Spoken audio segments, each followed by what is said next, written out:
Okay, today we're going to talk about a seminar I was recently at. It was by my friend Steve Farber, and it was around his book, The Radical Leap.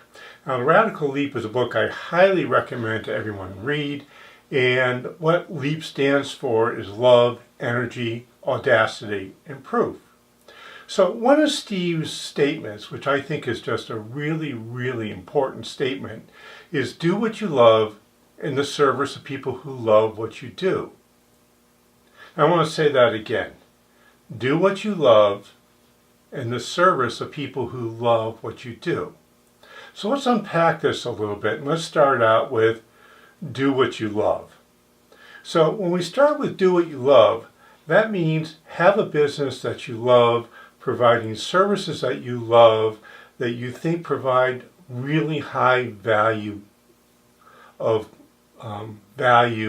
for the people who you serve. And then the second part of this is find people who love what you do.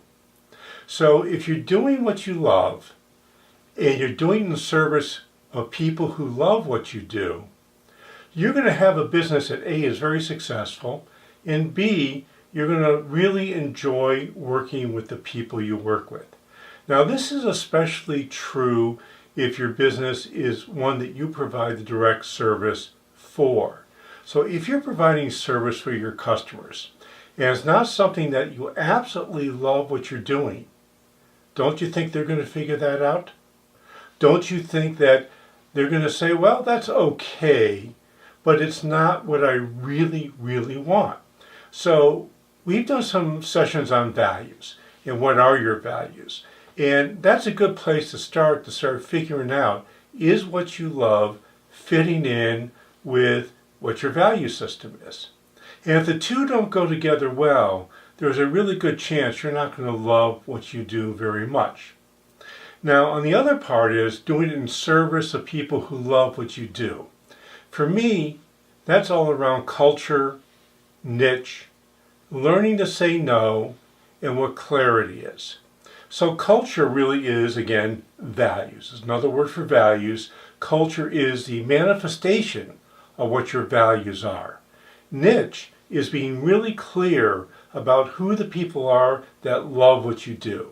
Now, that niche not only wants to be demographically, which is what most people do when they think about a niche.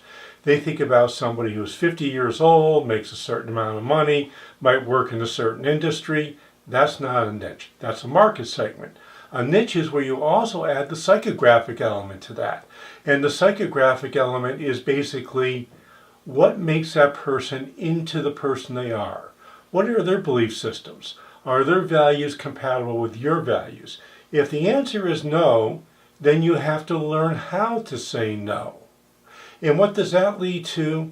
That leads to clarity. And clarity is really about knowing exactly who those people are who love what you do. So here's what I want you to do. I want you to take out a piece of paper, and I want you to write down, why is it that you love what you do? And I want you to write why and continue writing why at least 5 times. And you drill down on each of those whys until you get to a core reason of doing what it is that you do and why you do it, and what about that helps you love what you do in the service of people who love what you do.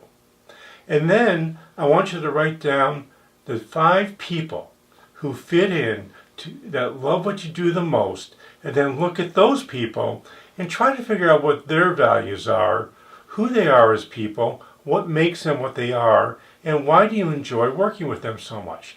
Once you figure that out, now you're going to have a clear idea of who you need to serve in the way you want to serve. Hey, my name is Josh Patrick. I'm the founder here at The Sustainable Business, and I really appreciate you spending a few minutes with me.